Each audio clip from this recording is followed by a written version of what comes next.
head or come around and we can just double check. Okay. But yeah, everything's been printed out. Numbers as agreed upon are over here. Yeah, I just want to make sure everybody's got that. I think this is what you said, right? Okay, and the distribution Yeah, dates you want to and double everything check else. it just because, yeah. Oh, yeah. They didn't even say hi and they didn't even say bye. It was like, okay, I am invisible to you.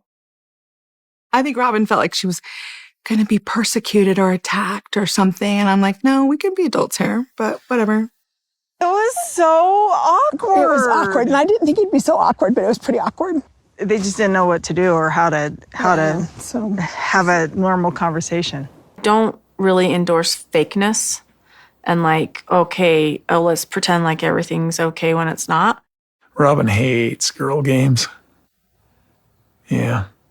And she reads nuance way different than me. Welcome back to Reality Tea. And tonight, we're walking straight into the moment the Brown family's polygamist dream doesn't just fade out. It dies in real time, on the very land that was supposed to hold them together. Coyote Pass. The promise, the battleground, the thing they all swore would be the future. And now, it's the place where the last stand happens. The scene opens with that strange kind of quiet that only comes after years of fighting. The desert air is still. The cars pull in one by one, not like family arriving to build a dream, but like strangers forced into the same meeting. Kody is there with Robyn. Meri arrives tense. Guarded Janelle steps out looking like she's already drained of patience.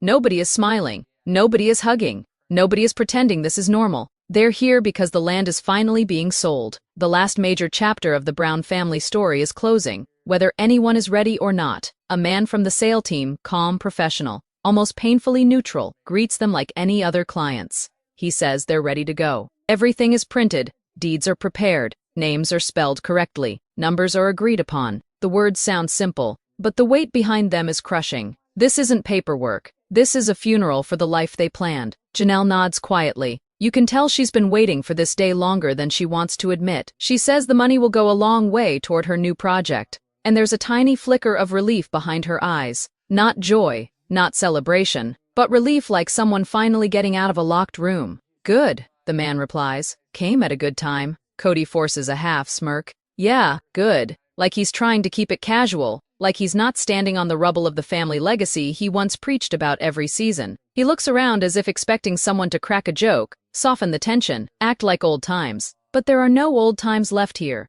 The man lays out the papers and points to the distribution. Numbers as agreed upon are over here. Just double check. And suddenly the tension spikes, because even sitting down to double check feels like a power move now. Every tiny detail is loaded. Every number is history. Every signature is a reminder of who trusted who and who got burned. Kody leans in, squinting at the paperwork. I just want to make sure everybody's got that. I looked at, you said, I think this is what you said, right? His voice is careful. Too careful. It isn't confidence, it's guilt. And Janelle hears it. Meri hears it. Robyn hears it. Everybody hears the undertone. Don't fight me on this, please. Don't make this worse. Janelle nods once. Yeah, distribution looks right. Short, controlled. She's not giving him extra comfort. She's not giving him a reason to drag this out. Meri scans the pages too. Her expression doesn't change, but her silence says plenty. She's been talking to Kody through lawyers for months.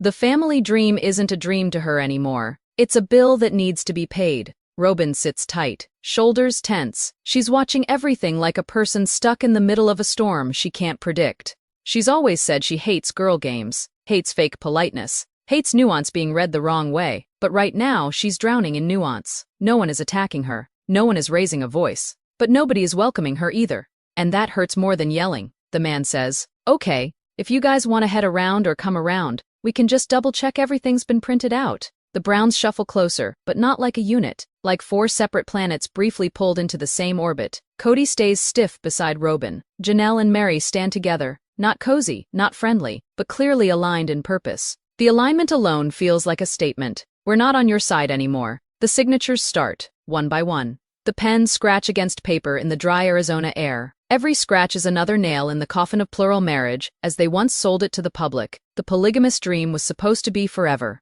This is liquidation. When the last signature lands, the man smiles politely. Business complete. All right, I'm glad it's done. One chapter closed. Yep, he tries for lightness.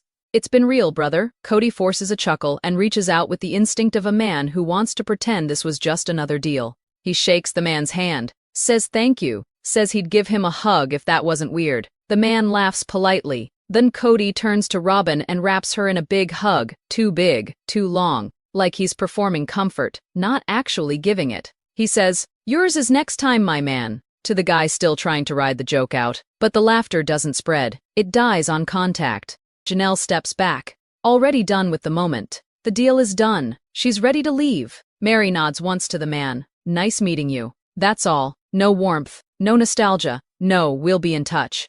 Robyn watches them, waiting for something. A hello, a goodbye, a tiny scrap of normal human interaction. Nothing. They don't say hi. They don't say bye. It's like Robyn isn't even there. And you can see it hit her. Her face tightens, and her eyes flicker with that familiar hurt she tries to hide. Later, she says it straight. It felt like she was invisible to them, like she was the ghost at a table where nobody would look up. Janelle doesn't deny it. She calls it what it was. Super awkward. She admits she didn't think it would be that awkward, but it was. She says none of them knew how to have a normal conversation anymore. Not because they're cruel, not because they're childish, but because too much has happened, and too much damage can't be undone by a forced smile. Meri quietly adds her own truth. She doesn't endorse fakeness. She's not going to pretend things are okay when they aren't, and that is the line that cuts deepest, because it tells you this wasn't an accidental cold shoulder. It was a boundary. Robyn says she felt like she was going to be persecuted, like she was walking into an ambush. Janelle shakes her head and says, no, they can be adults. But whatever Robyn's reading into it, she reads nuance differently than Janelle does. Two women in the same moment, seeing entirely different worlds. And Kody. Kody stands there in the dust, papers signed, dreams sold, staring at three women who no longer want to even act like a family. For the first time, he looks small, not angry, not in charge, not a patriarch. Just a man watching the final proof that polygamy didn't fail because the wives weren't loyal. It failed because the people who were supposed to carry it no longer believe in each other. Kody tries to speak, tries to lighten it again, but Janelle is already walking away. Meri is already turning back to her car. Robyn is frozen between wanting to cry and wanting to say something sharp, and Kody realizes the truth too late. This wasn't closure. This was separation. And right before they split, Janelle stops walking. She turns back, not to fight, but to say one last thing that makes Kody's face change completely. He goes still, because whatever she's about to say isn't about the land anymore. The dust hasn't even settled after those signatures. And Coyote Pass already feels like a graveyard. Janelle is halfway to her car when she stops dead. Like something in her chest finally snaps into clarity. She turns back toward Kody, slow, steady, and not even a little scared. Kody lifts his head, trying to read her face, trying to guess if she's about to explode or just leave. Robyn stiffens beside him, her arms folded tight, watching Janelle like she's waiting for a punch that never comes. Janelle doesn't yell, she doesn't cry. Her voice is low, clean, and razor sharp. "So, that's it," she says. "We sign papers, split the money, and pretend this was normal." Kody blinks. "Janelle, I'm not pretending anything. This is business. It had to get done." She tilts her head, almost amused.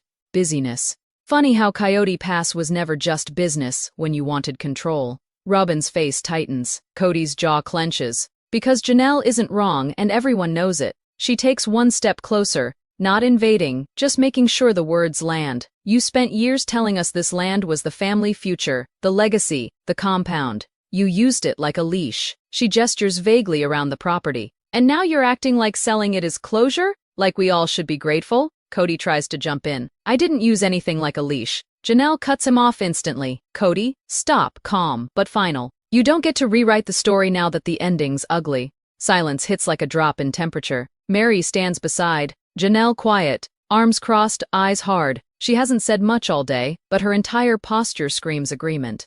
This isn't a one-woman complaint. This is a verdict. Robyn finally speaks. Voice shaky. "We're not trying to rewrite anything, we just wanted to close a chapter." Janelle looks at her for a second, not angry, just tired. "Robyn, I'm not mad at you for wanting closure. I'm mad because closure for you means pretending nothing happened, and I'm not doing that anymore." Robyn inhales sharply. Like that sentence punched a hole in her chest, she mutters. "I'm not pretending." Janelle's eyes narrow. "Then why are you acting invisible when you're standing right here? That lands hard." Robyn looks away, swallowing the hurt. Kody shifts uncomfortably, like he wants to defend Robyn, but knows it'll only light the fire higher. Janelle turns back to Kody, and now her voice gets colder.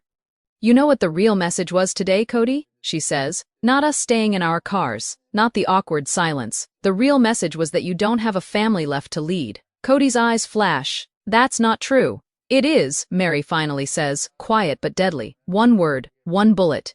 It is true. Kody freezes. Because that's Meri, the woman who once clung to him through everything. If even she is saying it out loud, there's no gaslighting left to hide behind. He exhales, trying to recover. Look, I'm sorry things got weird, but the sale is done. We all move on. Janelle nods slowly. Exactly, she says. We move on, except this time, we move on without your rules. Robyn whispers. What does that mean? Janelle doesn't answer her right away. She just stares at Kody like she's deciding whether to say what she's been holding back for years.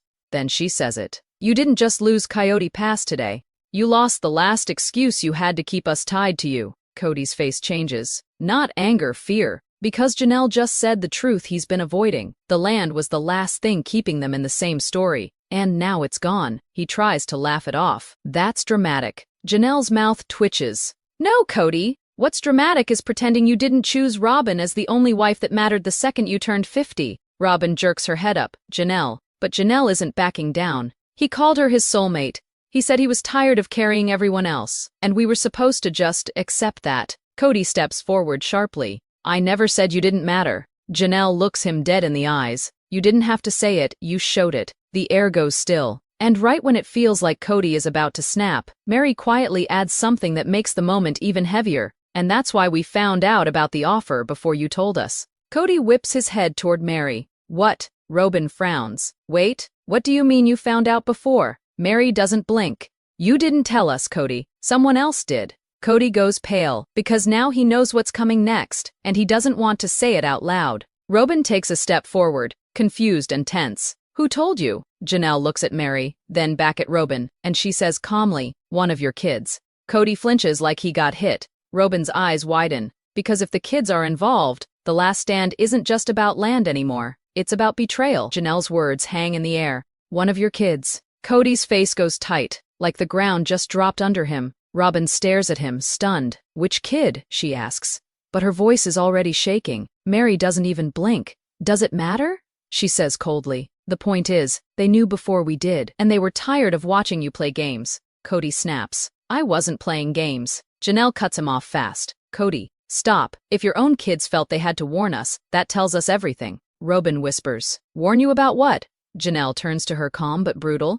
About the offer, about the plan, about what you weren't saying. Kody's jaw clenches harder. I was going to tell you. Meri takes a step closer, voice low. When, after it was done? After you controlled the whole story again. Silence. Kody opens his mouth, but nothing comes out, because he knows he's trapped. And Robyn can feel it. She looks at him, eyes wide. Kody, what exactly were you hiding? He finally whispers, barely audible. It wasn't just the sale. Janelle's eyes narrow. Meri's expression hardens. Robyn's breath catches. And then Janelle says the line that freezes everyone. So you're finally ready to tell her the real reason we're here. Kody goes still. Robyn turns to him slowly. And the look on his face says he does not want to answer that question on camera. Kody doesn't answer Janelle. He just stares at the dirt like the truth is buried in it. Robyn takes a step forward, voice tight. Kody, what is she talking about? What real reason? Meri folds her arms. He didn't just hide the offer from us, Robyn. He hid what came with it. Kody snaps. That's not fair. Janelle cuts in sharp and calm. You were ready to sell it out from under us. You said it yourself. And now you're acting innocent. Robyn's eyes flash. Out from under you. Meri nods once. A backdoor deal. You were this close. Robyn turns to Kody, stunned.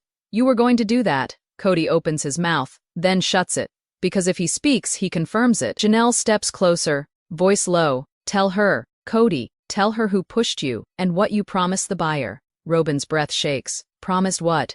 Kody finally whispers. I didn't promise anything. Meri laughs under her breath. Then why are the papers different from what you showed us? Kody's head jerks up. What papers? Janelle pulls out her phone, taps once, and says, the ones we got before we came here. Robyn freezes. Before we came here, from who? Janelle looks straight at her. Someone you won't expect. Kody goes pale. Because now Robyn is about to find out who's really been moving pieces behind the Coyote Pass sale, and it's not the realtor. Janelle holds her phone like it weighs 1,000 pounds. Meri stands beside her, silent but locked in. Robyn is frozen, waiting for the name. Kody looks like he already knows what's coming, and he's terrified of it. Robyn whispers, "Janelle, just say it. Who sent you the papers?" Janelle doesn't blink. "Someone who's done watching you get played." Kody snaps. "Don't too late." Meri finally speaks, voice flat and brutal. "It was one of the kids, Robyn." Robyn's eyes go wide. "Which one?" Kody stares straight at Janelle, pleading without words. Janelle exhales, then says quietly, "The one who said you deserved to know what was really in that offer." Robyn takes a step back like she's been hit. What was really in the offer? Kody opens his mouth, then stops. His whole body stiffens. Because the truth isn't just about selling land. It's about what Kody agreed to give up with it, and who he tried to cut out. Janelle leans in just enough to make it land. "You want to tell her? Or should I?" Kody's face drains white. Robyn turns to him shaking and says the one sentence that ends everything. "Kody, what did you promise them?" He looks at her. And for the first time, he can't hide it. If you like this video, click on like, share it with a friend who follows Sister Wives, and subscribe to Reality Tea for further topics, because the next part reveals what Kody promised in that deal, and it's the reason this family will never be the same again.